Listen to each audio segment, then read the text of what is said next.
Loving Sairam and greetings from Prashanthi Nilayam. It's been a long time since I did a regular musing talk. There have been many reasons for this. Some of you have wondered why. There is no time to go into all those reasons, but let me just say I've been quite busy and I hope to resume my regular broadcasts shortly. Meanwhile, I am doing this broadcast for a very special reason. You know, the Dasara festival just went by.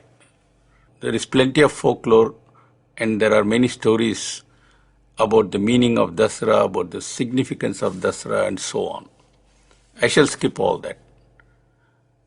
There is a reason why I am making a reference to Dasara, and that has a bit of important history that all of us must know.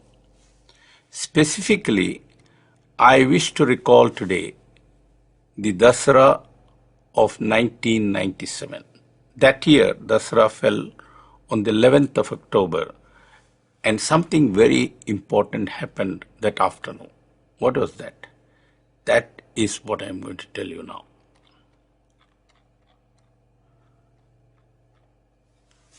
As I just told you, October 11th was Dasara Day. Back then, the routine on Dasara Day used to be as follows. In the morning, we would all assemble in the Purnachandra Hall for the conclusion of the Yagyam, the grand conclusion, I should say, when the Purna Ahuti would be performed in Swami's divine presence. Oh, it was wonderful, glorious. I hope you would be able to see videos of that sometime or the other. After the Purna Ahuti, what would happen is that the priests would all go out in a procession. Sometimes in those days the procession used to be led by Sai Gita. They would go to the river to bring some water from the river. That would take almost an hour, and during that time, Swami would give a divine discourse. And by the time the discourse ended, the priests would also be marching in. I don't know how they timed it, but it happened that way almost always. And once the priests came, they would offer the river water ceremoniously to Swami. He would bless it, and then started the exciting procedure of sprinkling holy water on all the devotees. The water would be poured out from the pot into a silver bowl, big bowl, and Swami would go around sprinkling it with a big sprinkler, and he would go up and down the hall, and people would lean forward, crane their necks, waiting for some holy water to fall, drops of it to fall on them. Some people got really drenched and they were so happy. Of course, Swami also got drenched, and the interesting thing was, the more he sprinkled, the more happy he would become, and he would go up and down the hall making sure not even an ant or a mosquito is left. And that would not be all. He would go outside the hall, because there would be many people waiting on both sides of the hall, and he would shower his blessings and grace by sprinkling holy water on all of them. By the time it all ended, it would be almost 1 o'clock. And after that, you would normally think it would be a relaxed afternoon. Often it is, but on this particular Dasara day, there was a hectic schedule in the afternoon also. It started around 3 p.m. And what was that function about? That's what this talk is all about. Well, let me do a bit of a flashback, taking you back from 1997 to 1994, when it all started. On 22nd November of that year, that is to say 1994, there was a function in Purnachandra Hall in the afternoon. That function was for the purpose of honoring Dr. Venugopal. Who is this Venugopal? He is the surgeon who performed the first heart operation the day the hospital was inaugurated. 3 years had passed.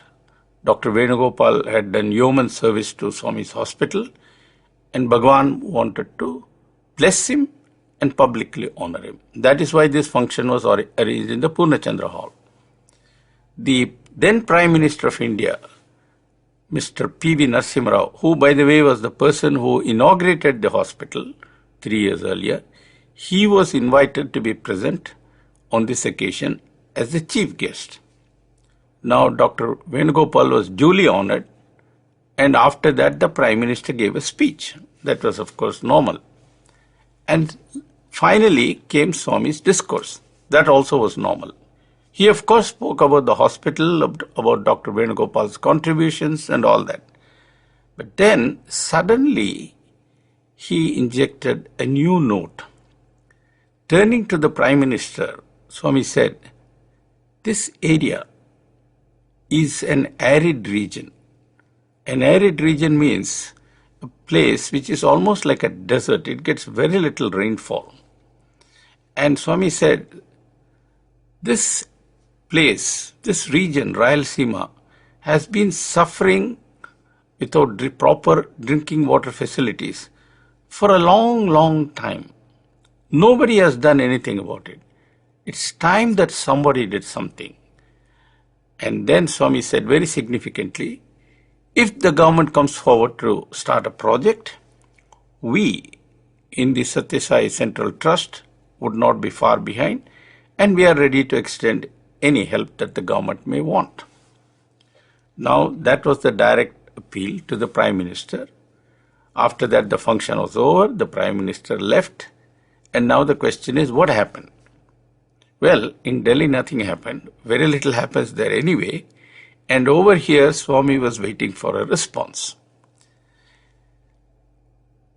It was January, after November, December was over, January was over, February was over, and March was about to start. Not a word from Delhi. Swami became impatient. This was 1995, by the way. So what did he do? He called the members of the Central Trust and gave them orders. I would like to call it marching orders because it was given in March. And what did Swami say? He told them very simply, give safe drinking water to as many people as possible in as many villages of Anantapur district as possible, and in such a manner that they get water throughout the year. That's very important, throughout the year. So there are 2 points here. Safe drinking water, and it must be available throughout the year to as many people as possible in Anantapur district. And then he added, do it as quickly as possible and do not worry about the cost. The job must be done, that's all. Those were the orders. Now the members of the Central Trust were definitely stunned, at least to a certain extent, because there were cash flow issues, but then Swami's orders are orders. So promptly the machinery swung into action. And the first person who was sent for was Mr. Kondal Rao. Now who is Mr. Kondal Rao? I shall tell you, but I am sure many of you have seen him because he comes here very often. At that time, Mr. Kondal Rao was a chief engineer, and I think he was in charge of irrigation and waterworks. He was in the service of the Andhra government. And Swami also sent for Mr. A. Ramakrishna, who at that time worked for L&T, which by the way had just then completed the construction of the Sai Kulwant Hall, at least parts of it.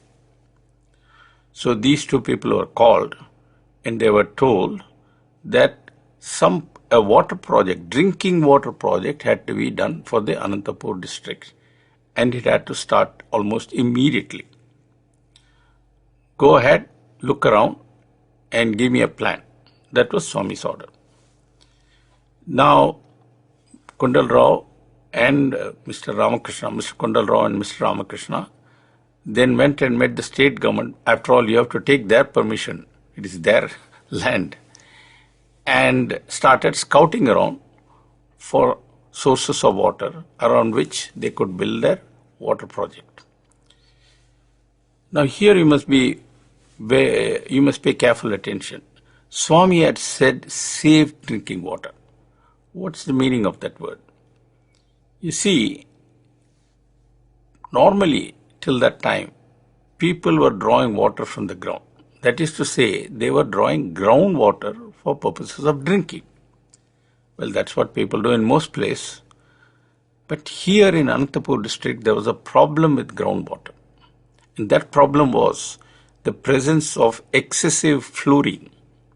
Now, if you know your chemistry, then you would know that fluorine is a chemical element rather like chlorine. Chlorine is often used to purify water, and fluorine is also needed in water to a small extent, but excessive fluorine can be very, very troublesome. How? Firstly, it produces what is called dental fluorosis. The teeth get deformed, they become black, all sorts of problems.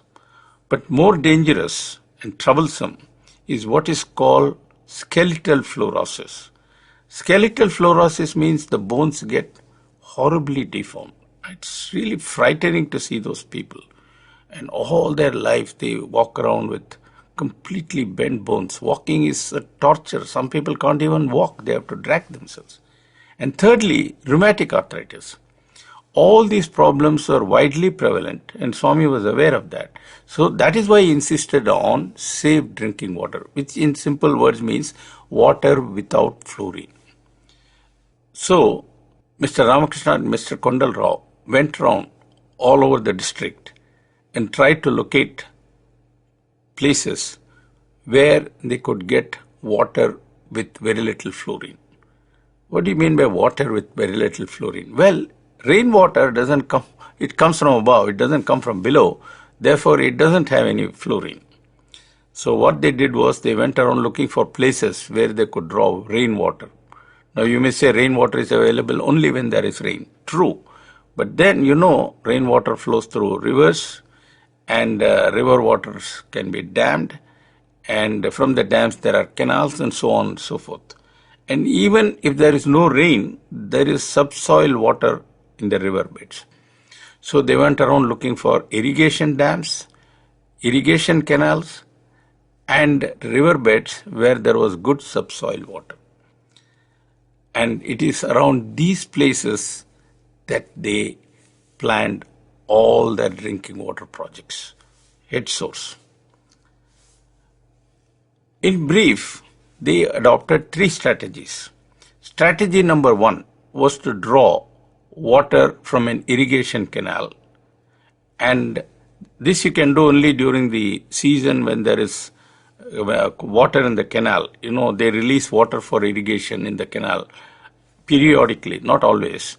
And when they do, you draw water from that canal, and what do you do with that water? You pump it into a huge storage tank.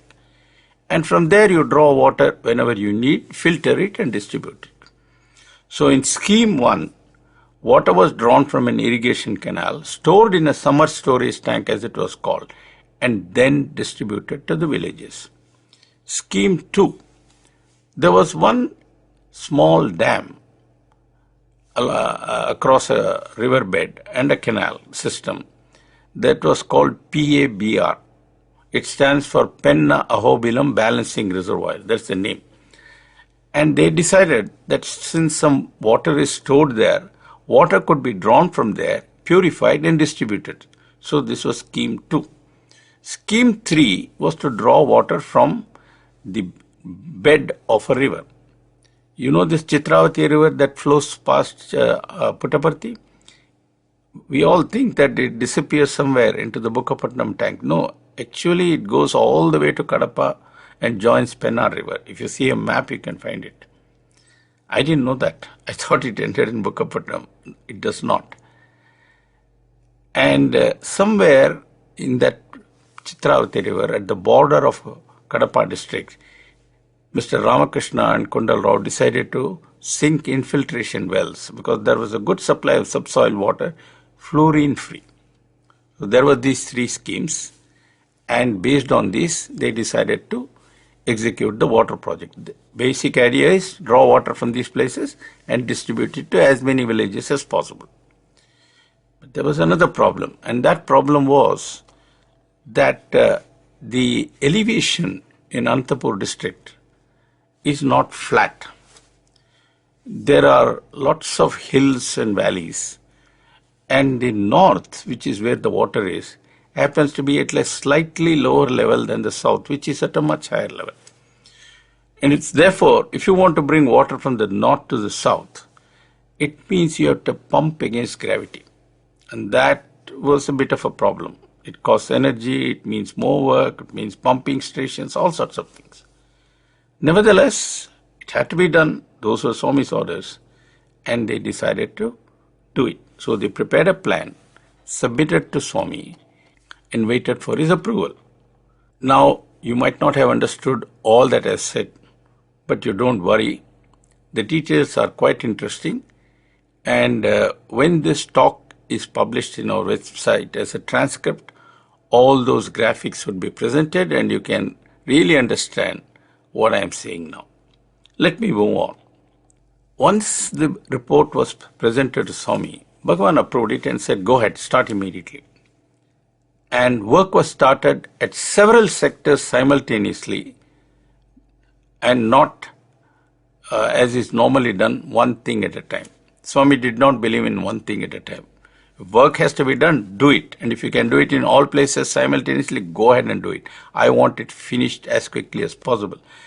That was one very interesting thing about Swami. He was always rather impatient once he started a project. So much so, I used to say, Kasturi wrote a book called Loving God. I am going to write a book called Impatient God. I've seen a lot of that impatience as Vice Chancellor, especially. Anyway, becoming more serious, once the work started, Swami wanted somebody from the Central Trust side supervising constantly.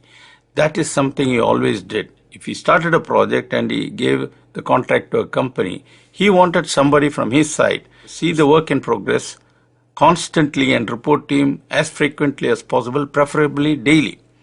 And back then, during the Anantapur project, Swami used to get daily reports. Apart from that, once a week or so, Mr. Ramakrishna and Kondal Rao would come, and they would show photographs and keep Swami appraised of the progress. Work progressed very fast.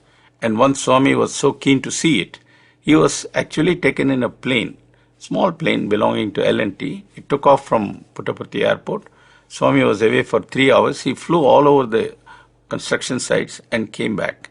He was very happy. Okay. All that happened between March 95, and we now come to November 1995. Incidentally, that was the year of Swami's 70th birthday. We recently celebrated last year the 85th birthday. So what I am talking about goes back 15 years. In November of 1995, on the 18th to be precise, Swami held a function in the Purnachandra Hall. This time also, Mr. P.V. Narasimha Rao was invited as the chief guest. There was no Venugopal. So what was the function about? The function was the inauguration of the Anantapur summer storage tank. It's a huge tank, about 60 acres or so, and that was the storage tank that supplied water to Anantapur town. So Mr. Narasimha Rao came, and sitting in Purnachandra Hall, he pressed a button, and that button was connected to the pumps in Anantapur, which is about 70 kilometers from here, and the pump started working, and water started flowing from the taps.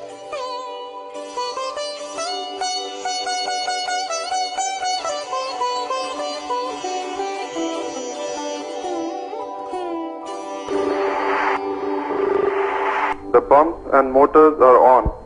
The people of Anantapur town are indeed blessed for having been endowed by Bhagwan Shri Satya Sai Baba with the gift of drinking water through the scheme of summer storage tanks here.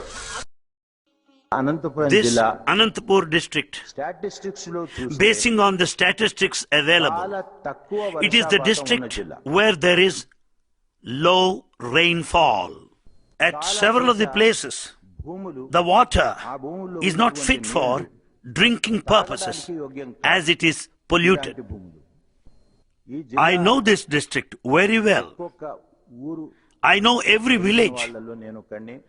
I served as the minister in charge of this district.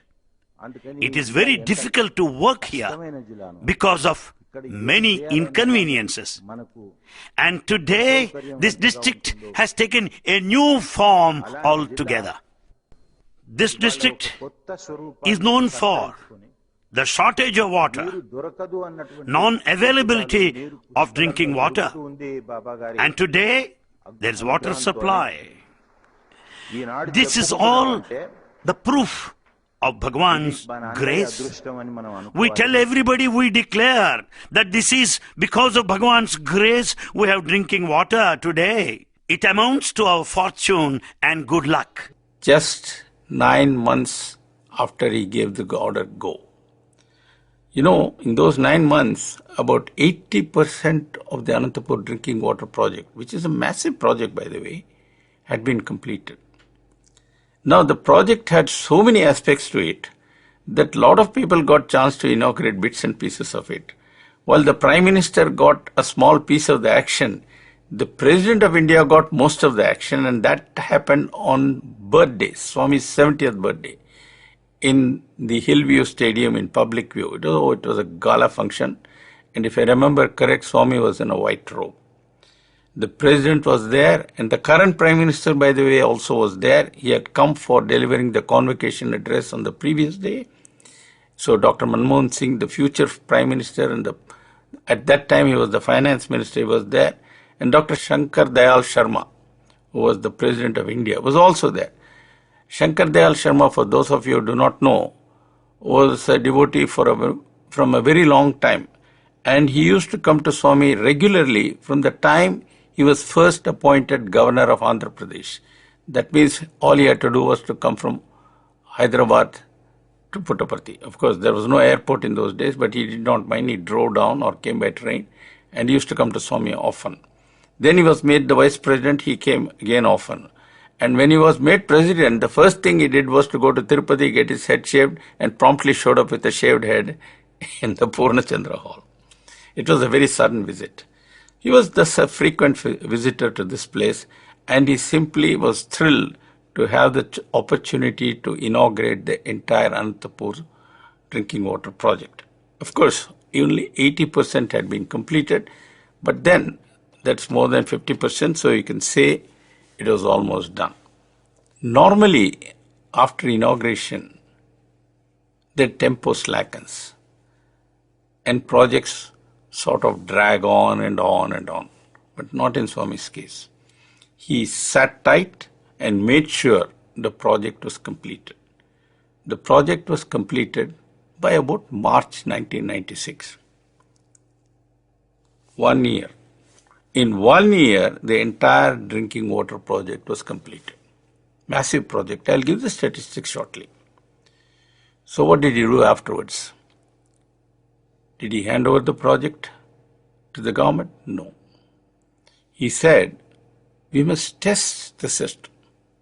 So he told the Central Trust in L&T, run this project for more than a year. Make sure that everything is working properly, or not only from the machinery side and the technology side, but also that people are getting drinking water properly in their taps without any hassle. That's very important. The real problem in Anantapur was, not only was water scarce, but it was a hassle to get it. I don't want any hassle. People have suffered enough. So make sure about this. So L&T and the Central Trust worked out a very nice scheme for ensuring that pumps are run properly, water is distributed regularly every day, whether it is rainy season or summer or winter or whatever it is. And there were no breakdowns. If there were breakdowns, immediate repairs were undertaken, etc. So in a sense, the system was debugged, shall I say, for nearly a year and a half. And when Swami was sure that everything was pakka, he decided that he would hand over the project to the people of the state and as a gift. But before that, he wanted to make one last thing certain. So what Swami did was, he talked to the chief minister and then said, we will have a separate administrative committee that will report directly to the chief minister. This committee would be presided over by the district collector of Anantapur and would have representatives from the central trust, from L&T, from the government and the people. Beneficiaries were also there. Why? Because if there are some problems, they could openly come and tell the board and not come through petitions and so on and so forth. And this committee would not be under any government department like irrigation department or public works department and all that. Swami was very particular about that because all these departments have too much red tape. If there is a problem, it will take months and months before somebody attends. Swami did not spend crores of rupees for water supply to be interrupted indefinitely due to red tape. He did that project because he wanted to remove the sufferings of the people. And he didn't want the sufferings to come through the back door via red tape. He was very clear about it. So he made sure about this institutionalization and then said, we will now have a formal handover ceremony. And it is that ceremony which took place on the Dasara of 1997. So I come back to Dasara Day. That function, as I told you, was held in the afternoon around 3 p.m. or so. And basically on that occasion, what Swami said was, I am going to gift it to the people of Andhra Pradesh. But then that came towards the end of the function. In the beginning, after the introductions and announcements, etc., Justice Bhagavati, he spoke on behalf of the trust, explaining why Swami did the project and so on and so forth. Then a number of others spoke. Mr. Kundal Rao spoke, Mr. Ramakrishna spoke, Mr. Chakravarti, who was supervising from the Central Trust side, spoke. And interestingly, all of them spoke only in Telugu. There was no translation. Mr. Chakravarti can converse fluently in Telugu, but giving a stage speech in what you may call proper non-colloquial Telugu, it was a challenging task even for him. He therefore prepared his speech and read it out and came through unscathed. And after that, the chief minister of Andhra Pradesh spoke. He spoke from his heart.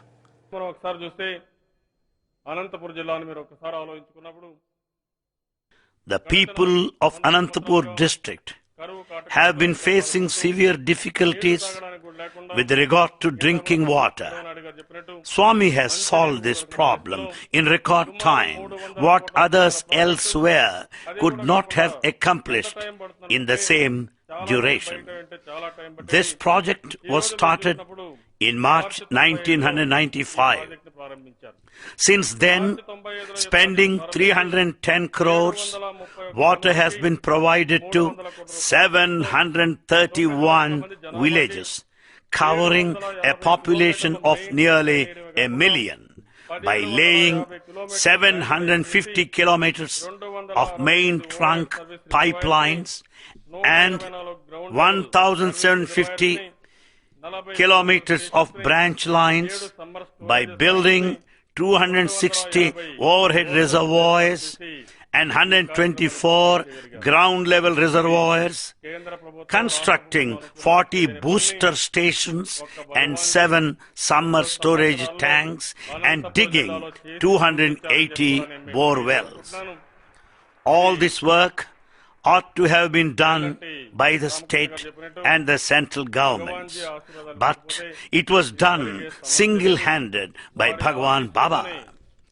As L&T Ramakrishna said, such massive work could not have been accomplished in this record time but for the grace of Baba. On this occasion, I have only one submission to make.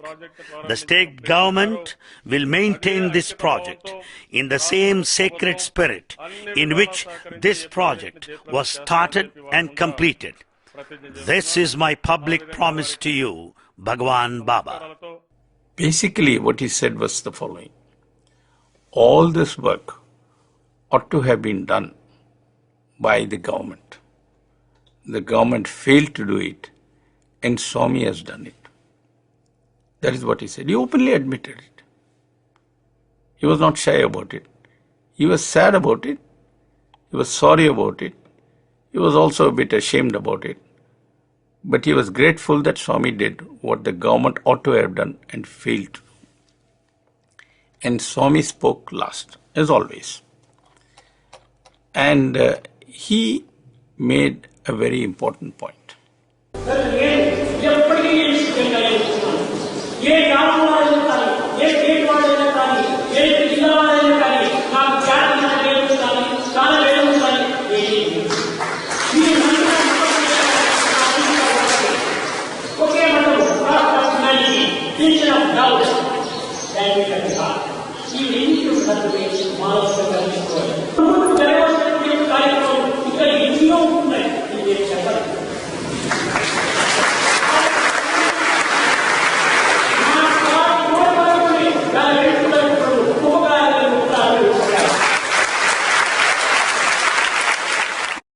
He did not talk about the statistics.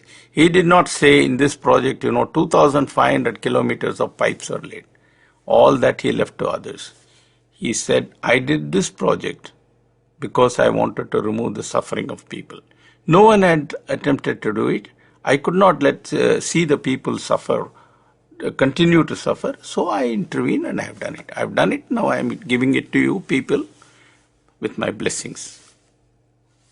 And I hope you'll be happy. That's all he said. Now at this stage, I want to give you some statistics because they are very impressive. Swami has done quite a few water projects. After Anantapur, he did Medak, Mahbub Nagar. After that, he did Chennai. Then he did water projects in East and West Godavari. So it makes it exactly half a dozen projects. And when I have talked to Mr. Ramakrishna, and he said, of all these projects, Anantapur still continues to be one of the most complex projects we have done so far as water projects are concerned. I'll come to the cost last. Swami said give water to as many villages as possible. How many villages were covered by this project? 731. He said give water to as many people as possible. How many people received the benefit of safe drinking water? About 1 million people. 1 million, not a small number. How many summer storage tanks were there? 7. How many infiltration wells were sunk? 15. How many booster stations were there? This is stations which boosted the water from ground level to higher level. Remember, water had to be pumped from north to south against gravity. There were 32 booster stations. There were 6 water treatment plants where water was purified. There were 191 overhead reservoirs or tanks whose capacity varied from something like 40,000 to 300,000 liters. And there were 133 ground level reservoirs of various sizes. And by the way, the total cost of the project in US dollars of 1995 was 70 million. 70 million is not a small amount. In fact, at that point of time, no private charitable trust had executed a water project of this magnitude anywhere in the world. That's not all. For the first time in India, villages that are as far as 140 or at least 100 kilometers away from water source got purified water. And by the way, if you have to distribute water to 731 villages, it calls for a lot of piping. As I told you earlier, one of the important features of Swami's drinking water project is that it gave fluoride-free water or water with very low fluoride content. This has had a remarkable impact on the health of people, especially children. And I am going to now give you some statistics that prove this statement. This statistics is drawn from data collected in many villages around Puttaparthi and including Puttaparthi. These statistics extend from the time when there was no water project to the year 2009. The data collected was grouped into 4 time periods. Before 1995, from 1995 to 2000, those were the first years of the water project, after the water project. 2000 to 2005, second 5 years. 2005 to 2009, third 4 years. I'm now going to read out some numbers. They relate to the village of Kesapuram, which is not very far from here. And the population is about 1,400. The numbers that I am going to read out are registered cases for various ailments, waterborne ailments, for the 4 periods. Let me start with dental fluorosis. Before the water project, the number of registered dental fluorosis cases in Kesapuram was 115. Between 1995 and 2000, the number of new cases registered came down to 89. Between 2000 and 2005, the number of registered cases came down to 12. And between 2005 and 2009, the number of registered cases came down to 2. So 115 to 89 to 12 to 2. This is a very sharp drop. Let me take skeletal fluorosis, very dreaded stuff. 94 in the first period, 32 in the second period, 5 in the third period, and just 1 in the last period. Rheumatic arthritis, 121 in the first period, 41 in the second period, 7 in the third period, and 0 in the fourth period. See how much impact this fluoride-free water has made? Very few people know about it. Very few people talk about it. But you go to the villages, you see a tremendous difference. The children have white teeth now, no longer black teeth or anything like that. And none of the young people have any deformed bones. Whereas among the old people, that is those who drank this fluoride water for many, many years, you can still see in what terrible shape their legs are. I now will give you some similar statistics for Mailasamudram, which is another village near Kesapuram. Again, for these 4 periods. Dental fluorosis. It was 94 in the first period, 72 in the second period, 11 in the third period, and just 1 in the fourth period. Skeletal fluorosis came down from 81 to 42 to 5 to 2. Rheumatic arthritis. It came down from 127 to 51 to 6 to 3. Yeah, it's all coming down.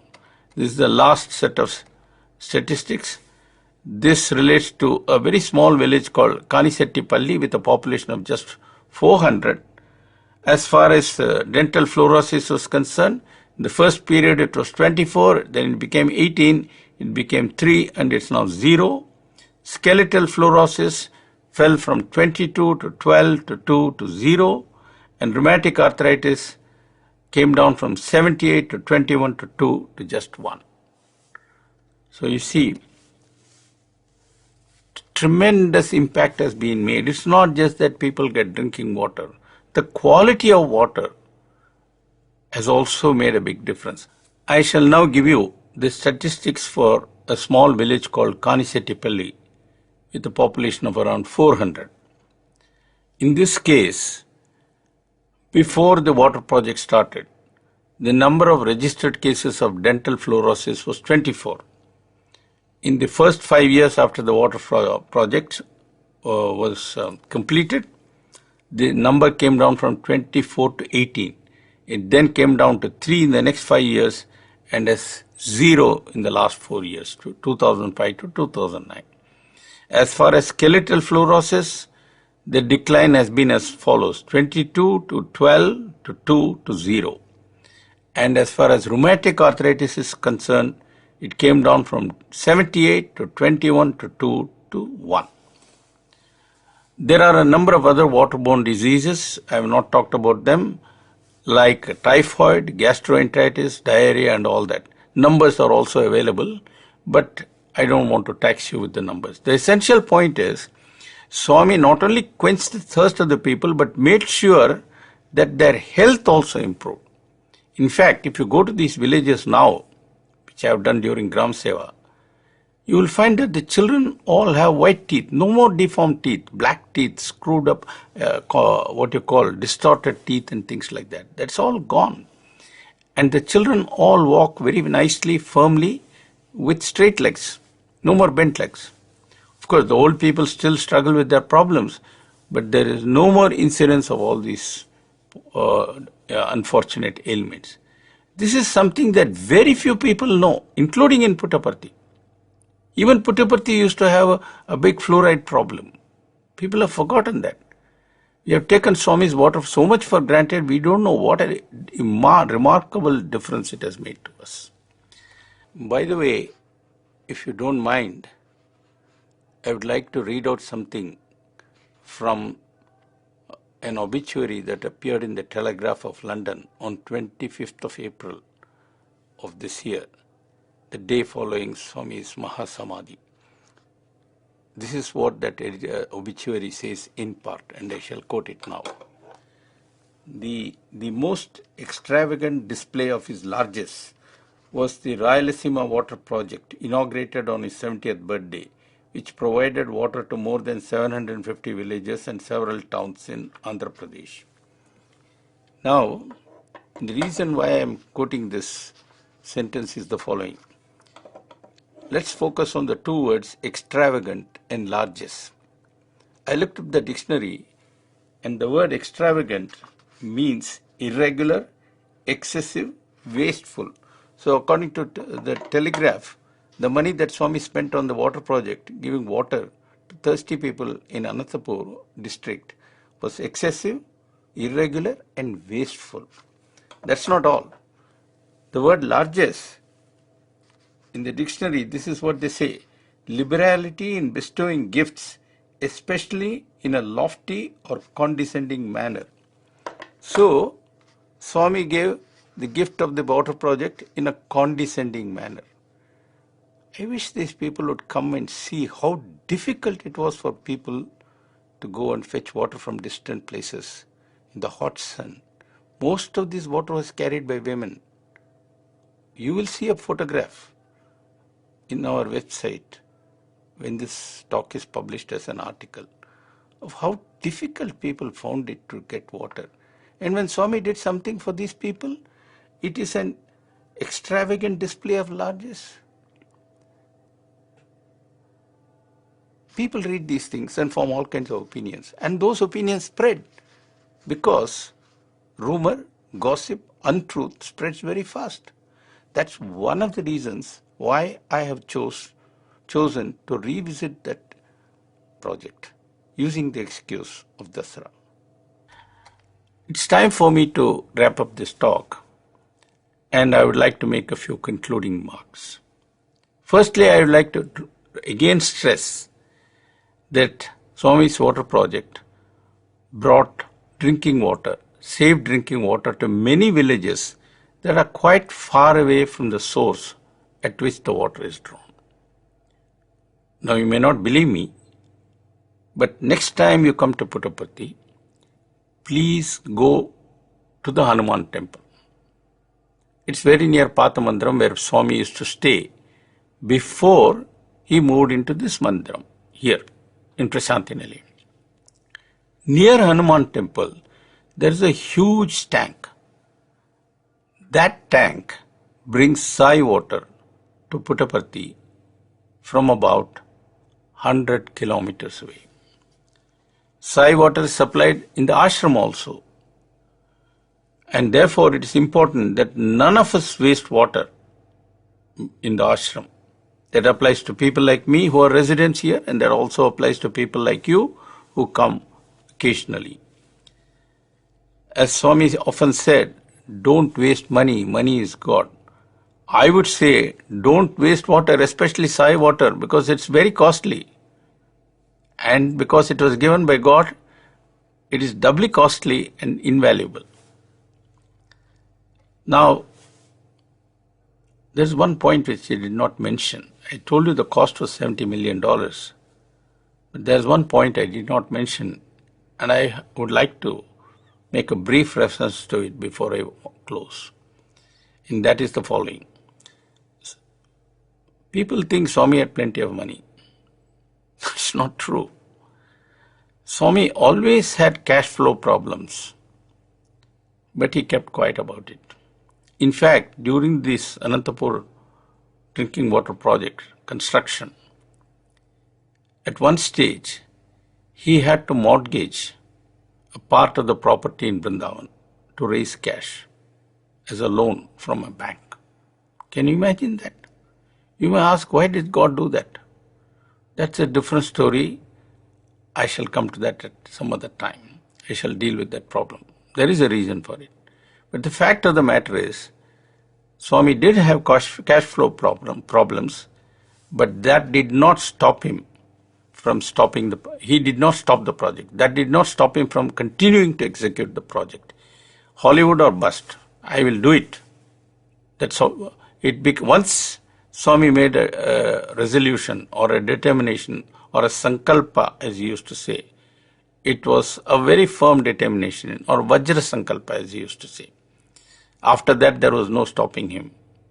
He would stop only when the project was completed and the people got the benefit and they were happy. Okay then, that's all I have to say. But let me add a small footnote before I sign off. You might have seen this talk or you might have heard this talk on the radio. Please tell others about it, because it would be always available as a download. Also, please look out for the text of this talk in our website, because you will get all the statistics. You will also get lots of pictures which will give you a very good idea of this enormity of this project that Swami did. It was one of the big mega water projects that Swami did. And you must know something about it. Not only you, but everyone must know something about it. So please tell as many people as possible, in whatever way. It may be through emails, it may be through Twitter, it may be through Facebook, it may be through phone calls, whatever it is. Make sure that as many people as you know become aware of this. It is said that if we do not know, we do not care. And if we do not care, we do not act. You know, there's a lot of suffering in the world today. And we have to act. How can we act unless we know and care? And what will make us know and care? Only when we know about what Swami did. Because that will give us some inspiration and motivation. And there is no better way of showing our love to Swami by seeing Swami in all forms, by loving all and showing compassion to all and serving all. That is what Swami did all his life. He did it in many ways, and one of the ways he did it was by executing the Anantapur drinking water project.